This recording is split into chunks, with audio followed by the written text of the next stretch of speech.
Hello बच्चों, कैसे हैं आप।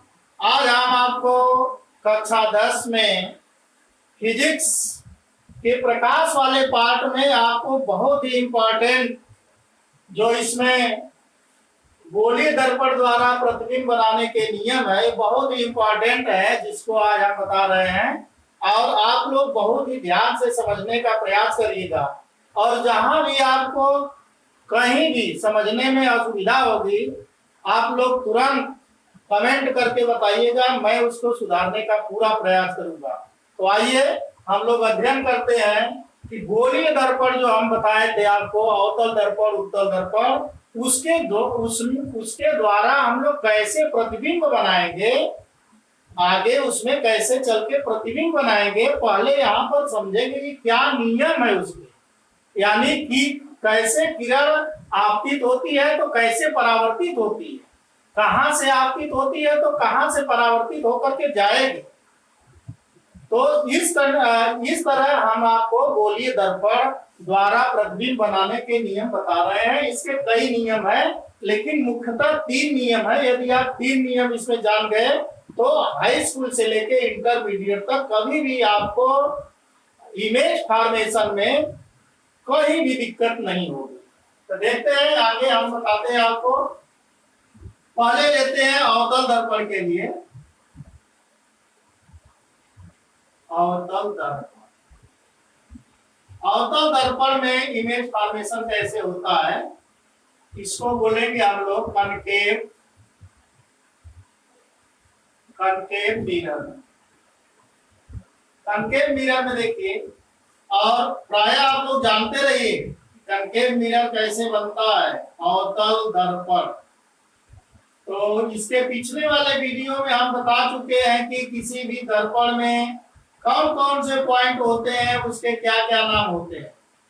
ये है अवतल दर्पण, और यहाँ पर ये है इसके मुख्य अक्ष, और इस पॉइंट को हम लोग कहेंगे पोल, और यहाँ पर सी है, और इस पॉइंट को इसके बीच में आता है या, और हम प्रूव करके दिखा देंगे कि जो ये सीपी है यह रेडियस है, और जो यह फोकल दूरी है, परंतु यह फोकल दूरी सदैव सीपी के मध्य बिंदु पर ही होता है। अर्थात जो फोकल दूरी होता है वक्रता त्रिज्या की आधी होती है। इसको हम प्रूव करके आपको बता भी देंगे। तो यहाँ पर जानते रहिए कि इन दोनों के मध्य में यह होता है। इस कंडीशन में क्या होगा, और फोकस केंद्र आपको हम बताए भी इससे पिछली वाली वीडियो में कि यदि कोई प्रकाश किरण मुख्य अक्ष के समांतर आती है तो परावर्तन के दौरान जिस पॉइंट से जाती है या जिस पॉइंट से आती हुई प्रतीत होती है, उस पॉइंट को हम लोग फोकस केंद्र कहते हैं। तो इस तरह भी हम लोग ये मान सकते हैं। और यहाँ देखिए, पहला इमेज फॉर्मेशन के लिए क्या करेंगे, यदि कोई प्रकाश किरण मुख्य अक्ष के समांतर आती है तो परावर्तन के दौरान फोकस से होकर जाती है। सीधे सीधे समझ लीजिए, बहुत ही आसान है पहला वाला। यदि कोई प्रकाश किरण मुख्य अक्ष के समांतर आती है तो फोकस से होकर जाती है, या मुख्य अक्ष के समांतर आएगी तो फोकस से होकर जाएगी। और फिजिक्स में इसको कैसे कहा जाएगा, यदि कोई प्रकाश किरण मुख्य अक्ष के समांतर आपतित होती है तो परावर्तन के दौरान फोकस से होकर जाती है। ये आपका पहला पॉइंट है। और दूसरा क्या है,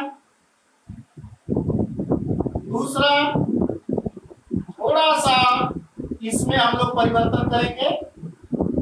M1 M2 ये हो गया आपका मुख्य अक्ष, एक पोल हो गया, एक फोकस केंद्र, और यहाँ पर देखिए पहले वाले में मुख्य अक्ष के समांतर आती है तो कहां से जाती है, फोकस से। और इसमें हम कहेंगे कोई प्रकाश किरण यदि फोकस से आपतित होती है तो मुख्य अक्ष के समांतर परावर्तित होती है। अर्थात फोकस से होकर आती है तो मुख्य अक्ष के समांतर हो जाती है। 2 पॉइंट हो गया। तीसरा, ये अवतल दर्पण है,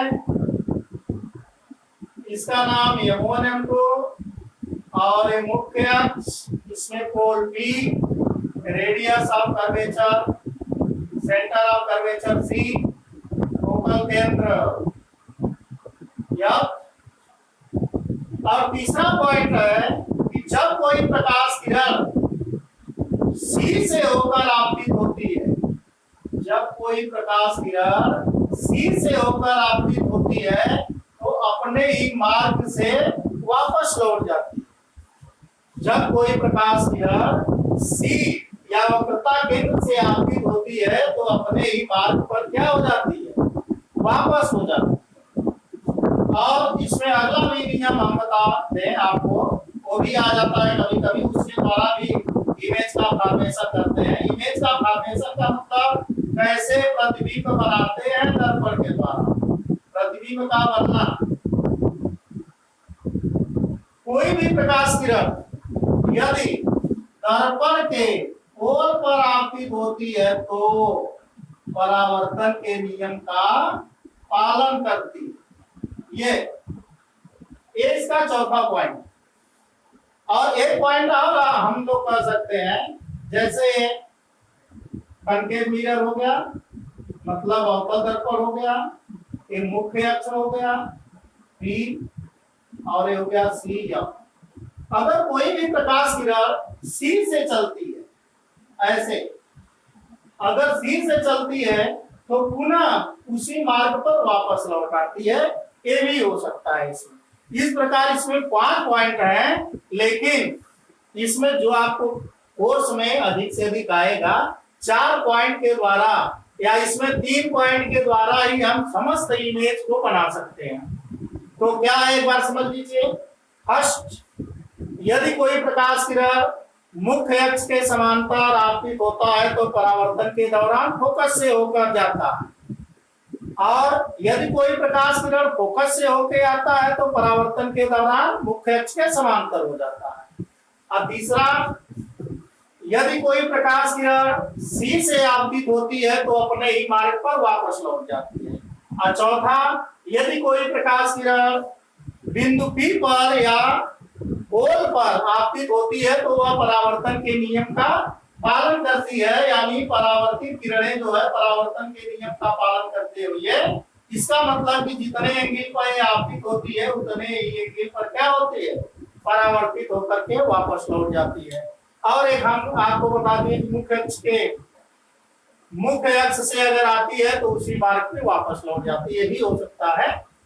तो इसमें जो 3-4 पॉइंट है बहुत ही इंपॉर्टेंट है, और इसमें हम आपको जो बताए हैं वह केवल अवतल दर्पण के लिए बताए हैं। इसी तरह उत्तल दर्पण में क्या होता है, देखिए इसमें प्रकाश किरण, परावर्तित प्रकाश किरण जो होता है इसमें परावर्तित होती हुई दिखाई देती है, लेकिन उसमें आभासी बनती है। इसी तरह से हो जाएगा इसमें भी। जैसे एक तो हम बता दें इसमें आपको, कन्वेक्स मिरर, उत्तल दर्पण M1 M2, यहां से यह मुख्य अक्ष हो गया, ये मान लेते हैं सेंटर ऑफ कर्वेचर है, एक फोकस है।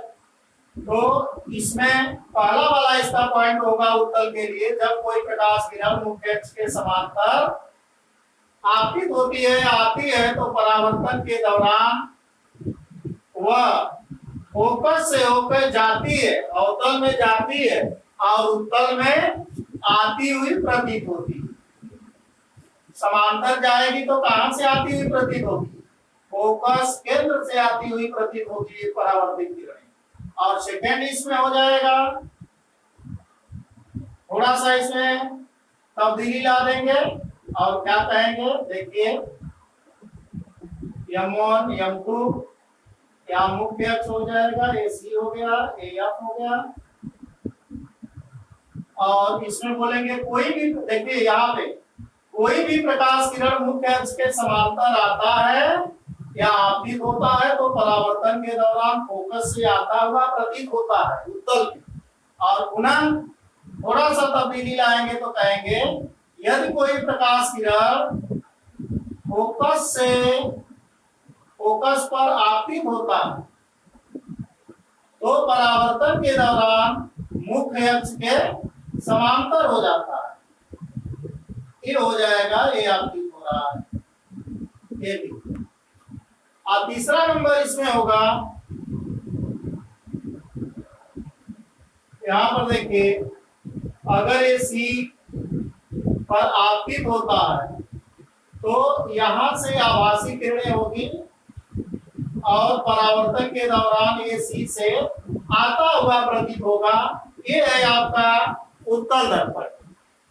उत्तल दर्पण में प्रतीत होता है और इसमें आभासी प्रतिबिंब बनते हैं, क्योंकि आभास होता है कि ये किरणें आ रही है और इसमें वास्तव में किरणें परावर्तित होती है। तो इसमें भी कह सकते हैं, यदि कोई प्रकाश किरण मुख्य अक्ष के समांतर आपतित होता है तो परावर्तन के दौरान फोकस से आती हुई प्रतीत होती है। यदि फोकस से प्रकाश किरण आती है तो मुख्य अक्ष परावर्तन के दौरान यह मुख्य अक्ष के समांतर हो जाती है, और वक्रता केंद्र से अगर कोई भी प्रकाश किरण वक्रता केंद्र पर आपतित होती है तो यह परावर्तन के दौरान वक्रता केंद्र से ही आती हुई प्रतीत होती है। यह मुख्यतः 3 नियम इसमें है, और उसमें भी मुख्यतः 3 नियम आप लोगों को जानना अति आवश्यक है।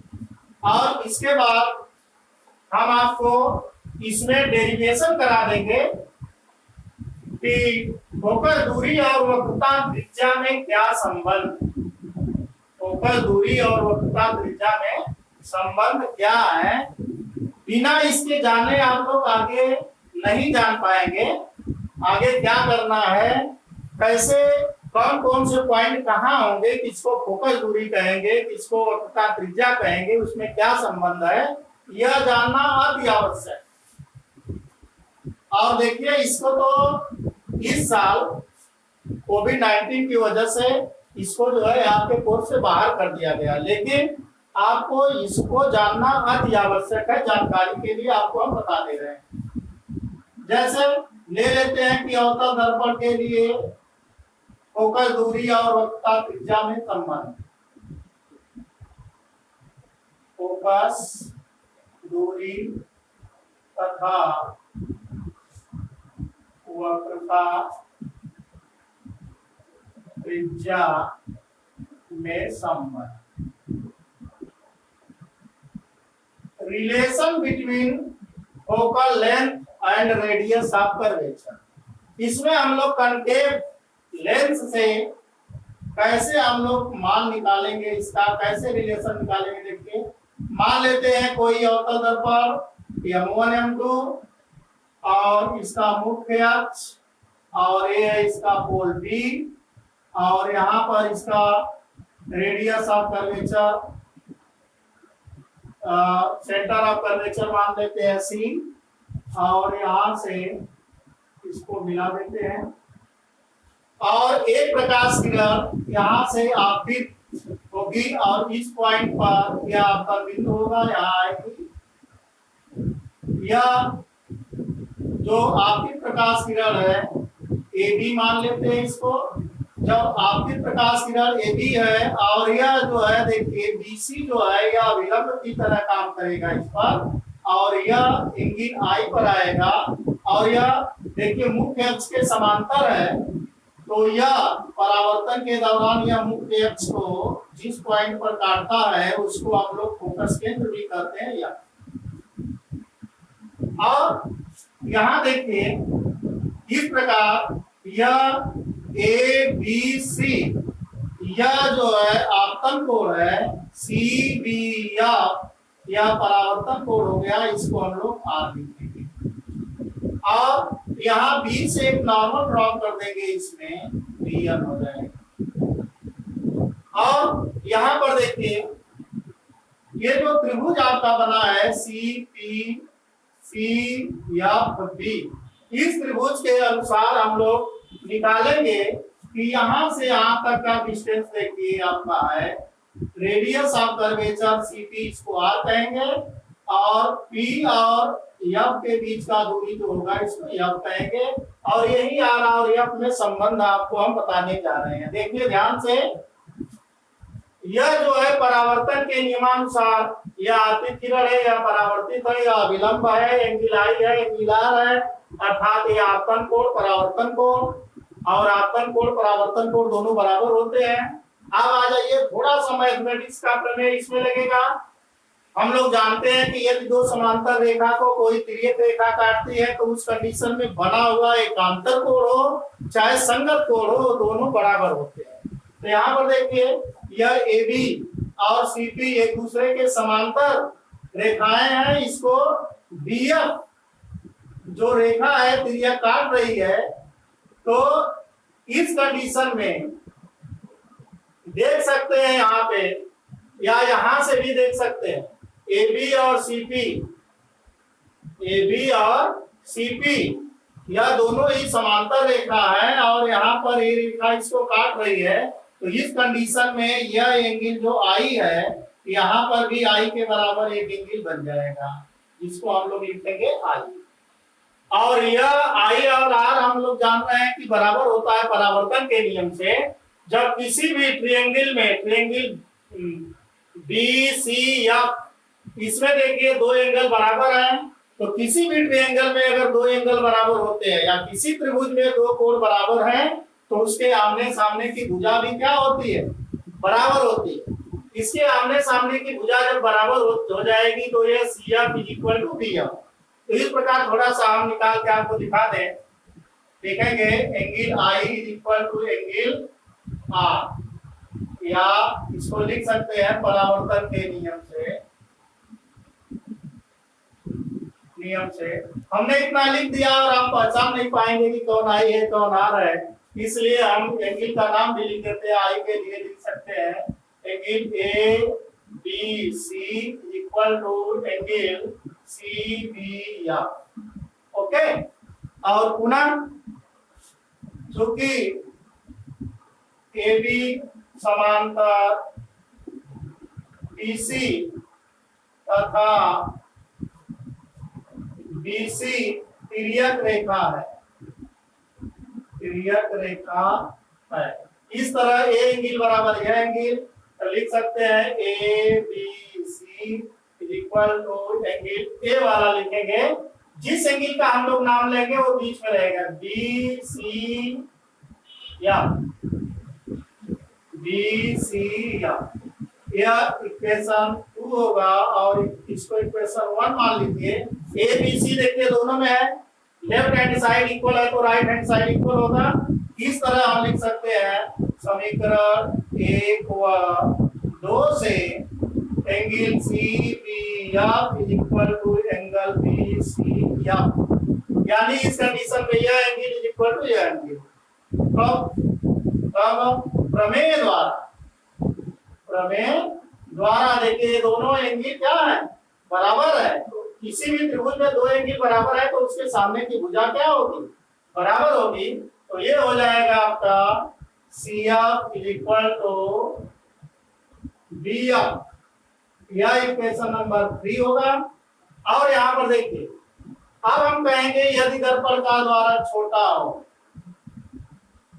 दर्पण का द्वारा छोटा हो, तो यदि दर्पण का द्वारा के छोटा हो तो यह B पॉइंट कहाँ आएगा, P पर। B क्या होगा, P पर होगा, समझते रहिए। यदि दर्पण का द्वारा छोटा है तो बिंदु B बिंदु P पर होगा। जब ये B पर हो जाएगा तो यह पॉइंट यहाँ आ जाएगा, इसका मतलब कि BF जो होगा वह PF के बराबर हो जाएगा, अर्थात PF equal to BF, equation number 4। अब देखिए समीकरण 3 व 4 से, क्या देखिए इसमें भी CF है, यह CF इक्वल टू BF, और यहां भी देखिए बी एफ है, दोनों में राइट हैंड साइड बराबर है तो लेफ्ट हैंड साइड बराबर हो जाएगा ना। देखिए C F is equal to B F, यहाँ P F is equal to B F, दोनों बी एफ सेम है, इधर वाला राइट हैंड साइड का सेम है तो लेफ्ट हैंड साइड का सेम हो जाएगा ना। तो यहाँ पर क्या लिख सकते हैं, C F is equal to P F, C F is equal to P F. इसका मतलब क्या है, C F is equal to P F, यानी यह क्या है, बीच में। तो इस तरह हम कह सकते हैं क्या, सीपी का अगर वैल्यू हम लिखना चाहें, क्योंकि हमको चाहिए आर, सीपी का वैल्यू लिखना चाहें तो इसको हम लोग लिख सकते हैं, जो कि CP is equal to C F plus P F. तो सीपी इज इक्वल टू, देखिए सीपी के जगह हम लोग क्या आर लिख लेंगे और पीएफ के लिए एफ लिख लेंगे। तो ऐसा करें कि पीएफ आए तो सीएफ के जगह क्या लिख लेंगे, ये देखो समीकरण 5 में सीएफ के जगह पीएफ हो जाएगा ना। तो ये हम लिख दें सीएफ के जगह पीएफ प्लस पीएफ, ये हो जाएगा CP is equal to PF. अब मान रख दें सीपी के जगह आर और इसके जगह 2एफ, this imply that F is equal to R by 2। यही आपका फार्मूला है कि फोकल दूरी सदैव वक्रता त्रिज्या की आधी होती है। ओके।